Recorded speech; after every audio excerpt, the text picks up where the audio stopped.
This is Grumble Jones. The situation is dire. We must hold the line.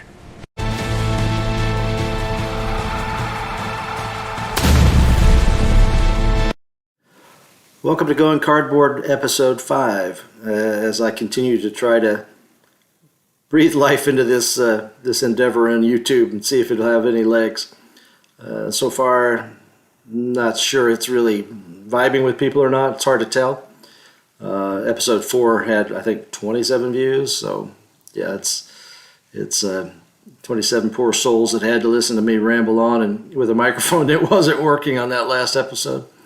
I got myself a new Dell laptop, and I'm talking to its microphone. Hopefully it's working better.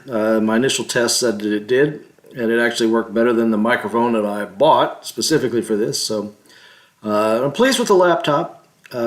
I have a Mac laptop that I spent more money on than I should have, thinking that it was going to give me all this utility. And no, it doesn't. I'm universally disappointed with Apple products. Even talking to themselves, there's a different... I expected my iPad to talk to my Mac. They don't have the same language.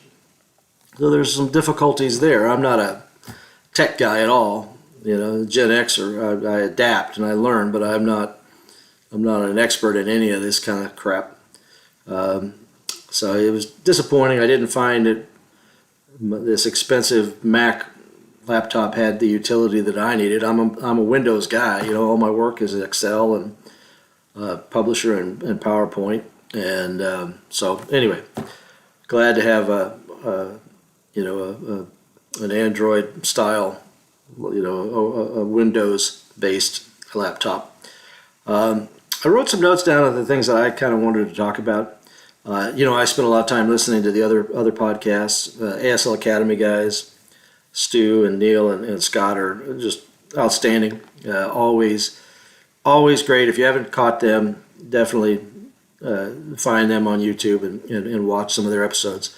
I just finished watching their 40th episode, and like all of them, they're engaging, they're interesting, make you think about topics in a way that I think is perfect for YouTube. That's what what they're doing is to my mind a benchmark. Eliminating Rounds does what they do. They're also very interesting. George Hiatus does what he does, which I find engaging also. Cardboard Commander, another great site, and that gentleman covers a wider variety of games. It's beyond just ASL. And then, of course, We're Not Dead Yet, which is MMP, Kurt Schilling and Brian Yaus. I really enjoy their YouTube channel and the things that they talk about. Obviously, they're getting down to the nitty-gritty of production and what's coming out next and what's in the pipeline. And then they talk about the tournaments and the banter between Kurt and Brian is really, really good. They're very different.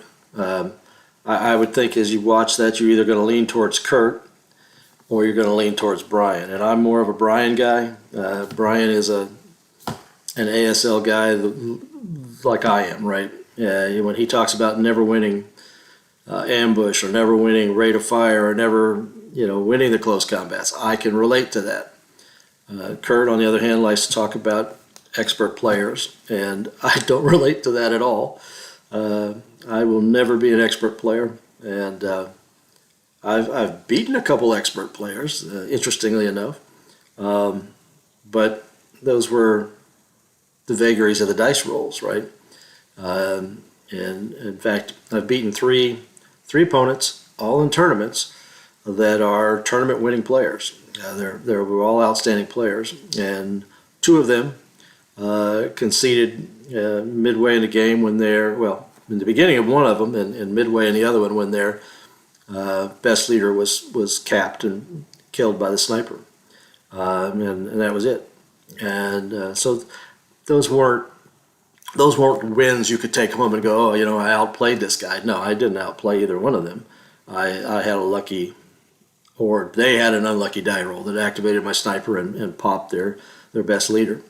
And then one game that Paul Works and I played, and of course Paul Works is head and shoulders above me as a world-class player.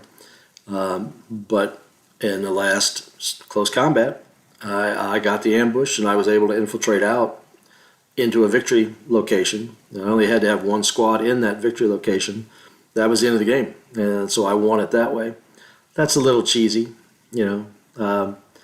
but I've always said, and I've talked about that particular game before, all the things that led up to that moment made the win possible. Sometimes I feel like it was a cheesy win, but other times I realize, my defense was just good enough to give me that final opportunity to steal a win. And so, anytime, at any rate, I can understand, and I can to some extent enjoy the discussion about elitism in our game. The elite players, the top players, and their grasp of the rules and their grasp of the strategy. But that's a very small subset of the ASL community, right? And vast majority of us are going to be, next level or below, right? Just as if we were ranking tennis players, right? You're always going to see the same 10 top tennis players are going to be at the top at the end of every tournament. There might be an upset. There might be somebody that's particularly playing well and getting lucky that shows up that isn't a member of that elite group. And that happens in our game too, where every now and then, any given Sunday, right? You get the rolls and they fall your way, and against your opponent. And I think that is one of the things I always wonder about the elite players that continually win tournament after tournament after tournament.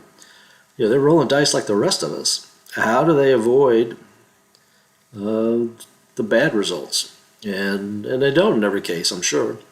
But I have a hidden feeling about the reason why expert players succeed as often as they do, particularly in tournament play. It just goes back to Sun Tzu, right? Every battle is won before it is fought. They've done the prep. They know all the rules. In many cases, if they have the scenarios in advance, they've already gone through them. They've played through them. They pick the ones that they want to play competitively, and they put in the time, right?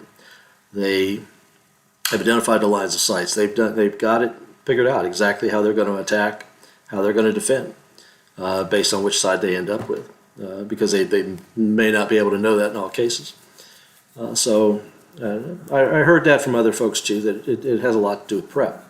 I don't prep for tournaments. I go and hit those scenarios that I haven't played before pretty much cold, which again, I've always felt like that was in the spirit of squad leader, right? We're depicting what we've always said, an average of 2 minutes per turn of actual combat, right? Reflecting 2 minutes of combat, which is a little bit absurd because in that 2 minutes of combat, the wind changed 3 times and you broke your machine guns 3 times and repaired them.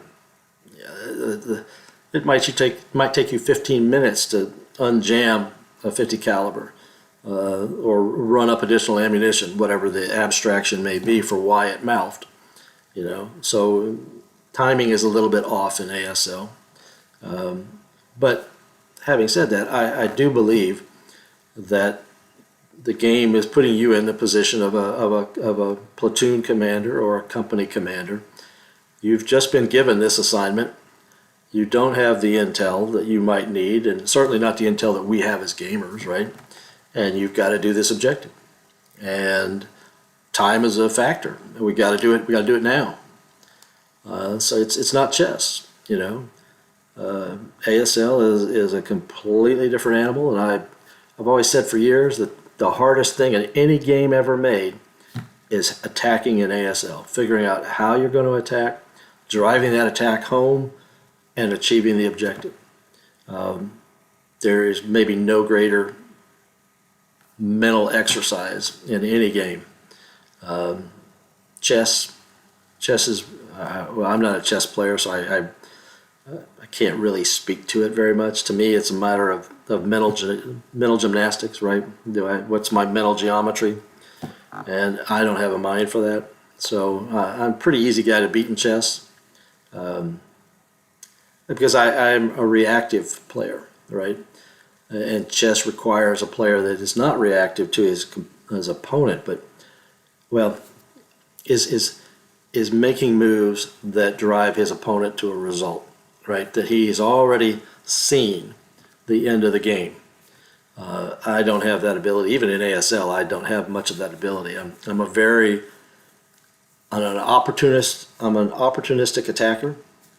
I know what my objective is. I'm working towards that. But if somehow I suddenly see an opening over here that I can exploit, I move that way. And there's the whole notion in Sun Tzu of moving as if you're water, right? So I do that. That's not always the right thing to do. In some games, I found myself not in a good position, right? It looked good at that moment, but it is not going to get me to the end. And reactive in the defense is very similar, right? I tend to stay too long in a position and thinking I'm holding it, right? Because the last 2 turns I did hold it. And then suddenly in the 3rd turn, my opponent's rolls all hit and I miss all my morale checks. Now, I should have moved back. I should have fallen back. And I think I've always said this, maybe just in talking to other people, but my opponent, Chris Brackney, back in 2013 and 14, I would watch him and he would fall back as a defender. He would fall back very, very quickly. And I used to wonder, why is he? I haven't really even put pressure on him. He's already fallen back. And I'm 3-20 lifetime against him. So that explains that his strategy, that tactical fallback, was very, very well executed. And he knew what he was doing. And he was forcing, he was obviously giving up territory for time. And in ASL, if you can do that successfully, in many of the short games that we play, that's going to give you a win. You've maintained your force integrity, and you're forcing me to reassess. I have to move up, and I have to figure out how I'm going to attack this next line of defense that you've created. So I think it worked in Chris's case. I certainly was in awe of his abilities, and really felt like he knew what he was doing. And again, it goes back to this whole discussion of whether you're an expert player or you're an average player. Expert players are going to have identified a particular set of maneuvers, much like a chess player, right? This is what I do in this case, and they are consistent in how they apply that. So, and they get consistent results. I've often said to Dan in a game, if I have to win a game based on your bad rolls, it's an indicator that my game is not very strong. I'm not, it's like playing tennis. I relate everything in the ASL to tennis. If you and I are, hitting the ball back and forth over the net, you've got to keep getting the ball. You've got to keep getting it in the other opponent's court, right? If you hit it in the net or you hit it out of play, that's your opponent's gain and your loss. And that's where the dice factor, right? A 12 is, oh, damn, I hit that ball deep into the net, or I went for an ace.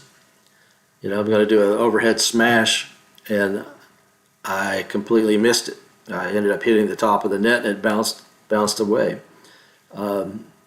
So, yeah, ASL, you got to tip your hat to the expert players, but you also have to factor in, the dice rolls and how they're going to impact everybody's planning. Another topic that was on my mind is basically upcoming scenarios for Grumble Jones. The April scenario is out, and that was GJ 159, the Den Brink Gate, which I took out of the book. It's up there, Einsatz Arnheim. Had a great color plate depicting the Den Brink Gate as a Jagdpanzer IV and SS Grenadiers went through it into the park, and going by a destroyed 6-pound gun that was holding the gate and basically lost the gun duel, if you will, and they did not get the shot off first. The Jagdpanzer IV did and destroyed them. But obviously I do the Arnhem scenarios, at least one every year, for Mark Drake. Mark, does his Arnhem event every September, and I have been privileged to be able to contribute a scenario to that each year, and I look forward to doing that into the future. I really enjoy his September AARs when he talks about all the games that he's played. And of course he picks from all different packs out there. Now I also added to the ASL archive, the May and June scenarios are already available. I haven't done the official blog posts for those. I'll do those like I always do at the beginning of each month. But when I was entering the Den Brink gate, I was having some sort of error, and I didn't think it had taken it. Well, it had taken it, and I ended up uploading 3 versions of the Den Brink gate. I couldn't delete the other 2, so I went ahead and updated them, and that's a painful editing process, but I got it done, and I put in GJ 160 and GJ 161. So GJ 160 is Hugo Przemyk, living the Stug life. Hugo was a very well-known Stug ace, and so there's a scenario that depicts one of his encounters with Soviet tanks and how he and his platoon of Stugs pretty much decimated the attacking T-34s. And I think there were some KVs in there, so that'll be one of the scenarios. That will be coming out in May. June is Ein Ritterkreuz und Kua, and this is one that I found. It's versus the Polish First Armored, I think, but it's just prior to the Falaise Gap being closed, and at some point the Germans were launching a counterattack into one of the villages, and they were, the German Fallschirmjäger, I think in this case, were hidden amongst a bunch of cows. And early morning when they went into the village, the Poles initially held their fire because they didn't realize there were Fallschirmjäger embedded in this small herd of cattle. So opportunity to use those cow counters that we got in St. Mary Glace. So thought that would be fun. And again, like all of my scenarios, if you play them, tongue in cheek, more or less. Dan and I, this is kind of the next thing. We're cruising along on our goal of reaching 900 games here shortly. I think we're about 13 away from 900. Our overall goal, obviously, was to hit 1,000 before Dan goes out on his, which could be 6 to 7 month hike on the PCT, the Pacific Crest Trail, which he's already kind of preparing for that. So I don't think we're going to hit 1,000 this year. We could, at this point. I have played 61 and 58 of those games against Dan. So I would imagine in the next remaining 8 months of the year, we're playing about 20, close to 16. We're averaging 16, but every now and then we get closer to 18, 19 games a month. So it's definitely, we'll definitely put a dent in it if we don't reach 1,000. This past weekend, Dan and I played 4 games from Operation Neptune, Bounding Fire's excellent CG or Hassel, historical scenario that depicts the British crossing of the Seine River in August of '44. Nice size map, very close to the size of Hatton. Just great gameplay. The 4 scenarios were all good. 3 of them on the main map, and then the one that we did, the final one was boards 81 and 83. And what we found interesting is in all 4 games, the German player won. And I happened to be the Germans 3 times. Dan happened to be the Germans once. So I managed to eke out three wins to 1 for Dan. But the British, in all cases, were defeated.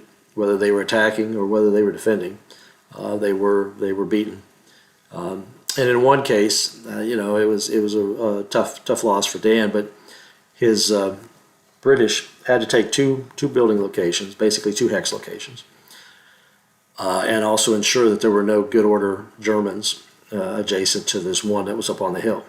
But down in the village, there was the one stone house, and we had a close combat that went on forever. One of my 4.36s was trapped in this close combat with I want to say with a hero and a squad. It might have been just a leader in a squad.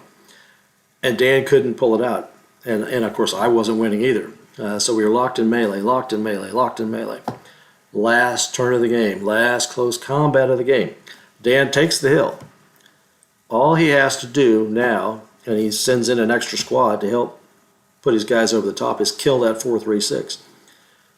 And he didn't. He halfered me, casualty reduced me, and I maintained control of that house.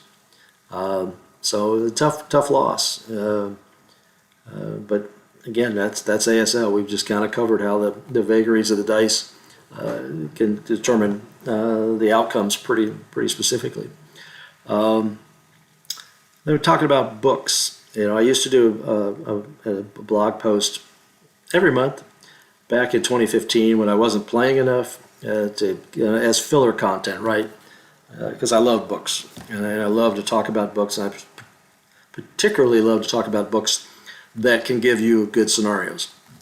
So you've seen what's coming out in May and in June. July will be taken from this book, Kokoda, 42-43, Japanese defeat in Papua. So this will be an Anzac versus Japanese scenario. It will be a Dassel. I enjoy doing one or two of those every year, and Finian on the Game Squad forum has always been a fan of Grumble Jones scenarios, and he particularly likes Dassel scenarios. So when I put those out, it's somewhat for you, Finian, so that you can enjoy these. And designing deluxe scenarios is a lot of fun. Sometimes it's easier. I don't know why it feels easier, but sometimes for me it does. And I would say of my scenario designs, it's been my Dassels that have been the standouts. Illy's Block, A Day at the Museum. Those are our Dassels, and Van Lenopeg's Garden, another Dassel set in Arnhem that I was particularly proud of.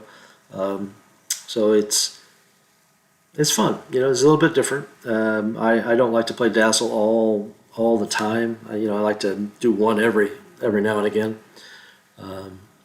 Lines of sight are very different. You miss things, and you miss openings more than anything. There are a lot more openings. Dassel play can be a lot of fun, particularly when you've got walls. I can put my counter that has wall advantage behind the wall. One of the great tactics that get used against you in an urban fight, right, is you're in a building and there's a wall in front of you, and your opponent is across the street. He's going to assault move behind that wall and claim wall advantage because you don't have the wall advantage. You're in the building. And I've had to adapt my play style to, if I'm worried about you crossing that street, I'm going to have a half squad or a full squad that's going to be at wall advantage to prevent that, because you want to keep that road hex open and not give them a +2 or a +1. So at any rate, next couple books over here.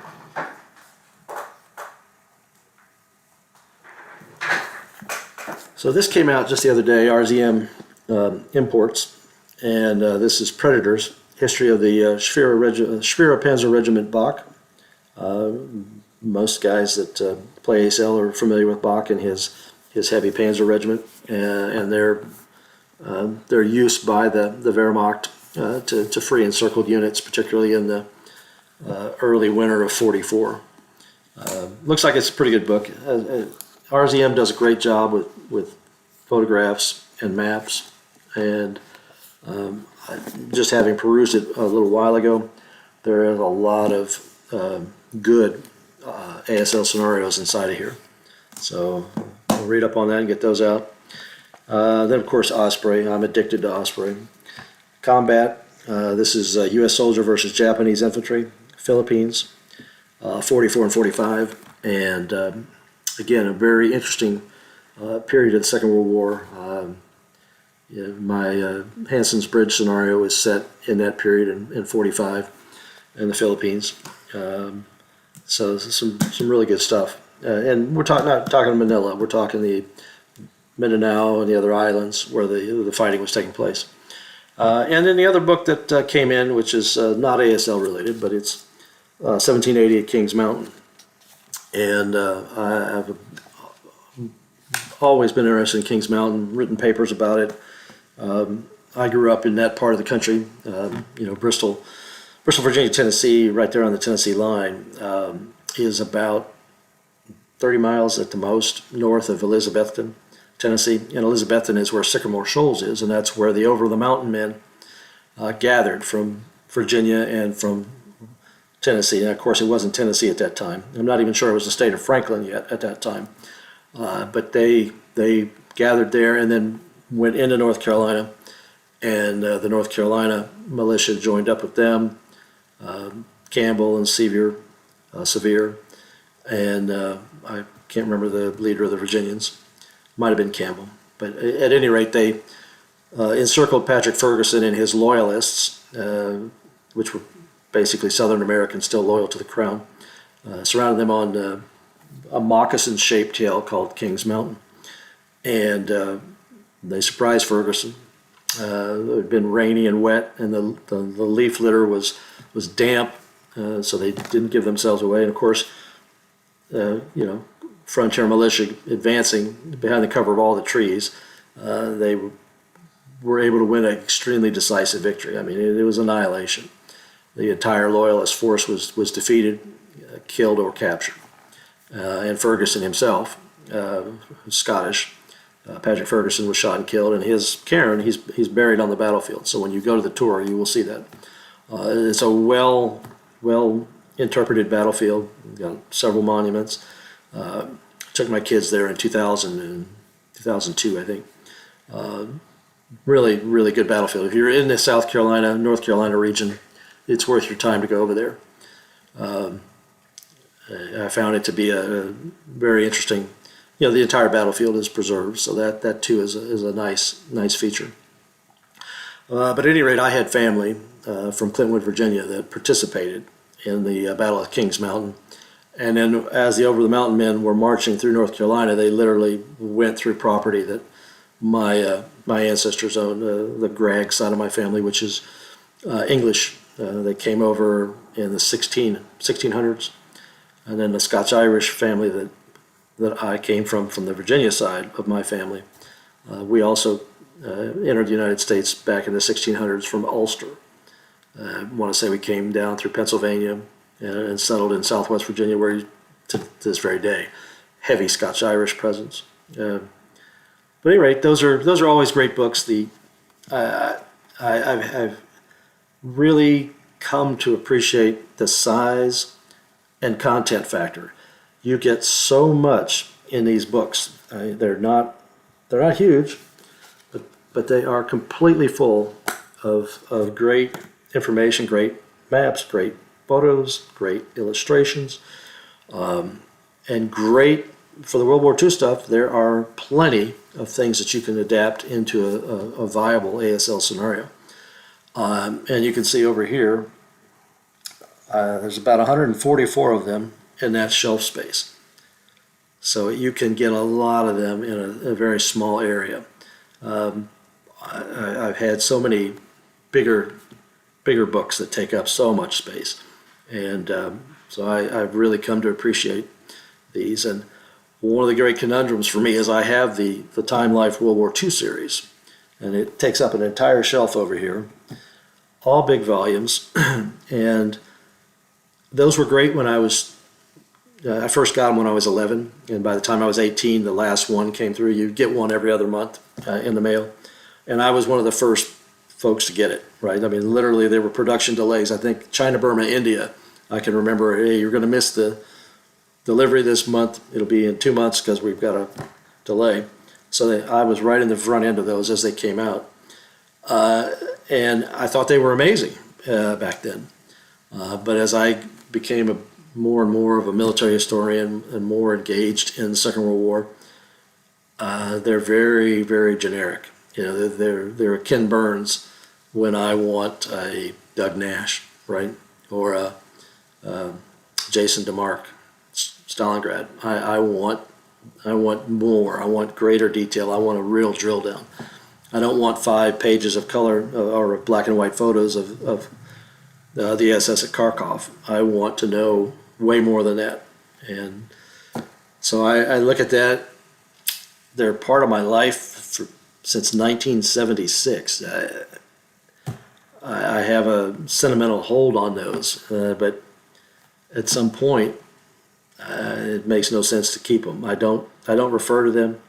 You cannot find an ASL scenario in those books, and it's tragic because you've got these 30 plus volumes of everything. From the Med to the North Africa to Italy to 3 or 4 books specifically on the Soviet front, and then all the books on the Pacific. You dedicated to Iwo Jima, Okinawa, the Gilberts, the Carolines, and of course books on the home front, battles in Scandinavia, partisans and guerrillas, and yet it just doesn't have that deep dive that we need. So, and I think too, as you get older, you look at your collection and you go, hey, I'm not reading these books anymore. I love having a big library, but as I've gotten older, I realize I don't have the time to read all of these. Somebody should be reading them. Richard Burton, from Missouri, is a professor of history in Missouri. He and I often play each other when we were at March Madness, or used to when we were in the St. Louis tournament. And then Richard has been participating in the Grumbler that we do each September, the Invitational. And I started he's a big Civil War guy, big Civil War reenactor. And I had a tremendously large American Civil War collection. And last 2 times I've seen Richard, I've kind of turned him into goodwill and given him a ton of my Civil War collection. And hopefully I haven't overwhelmed him. Their books are good. Hopefully he's found them to be worth having. But it was good for me to clear some shelf space. And again, at some point I won't be living in a big home, so I need to make sure I don't have all this baggage that I'm bringing along with me like a hobbit. But anyway, that's episode 5. I'll keep doing this. I keep promising that I'm going to add some graphics. That is still my intention. I can't believe that I haven't already done it. I see what these other guys do, and I'm in awe of their ability to do that. So I'm trying. You get the silly stuff I did on Grok. You'll see those at the beginning and at the end of my videos. But at any rate, we will catch you guys next time. Thanks. Achtung, Achtung, der Luftschutzwarndienst gibt bekannt.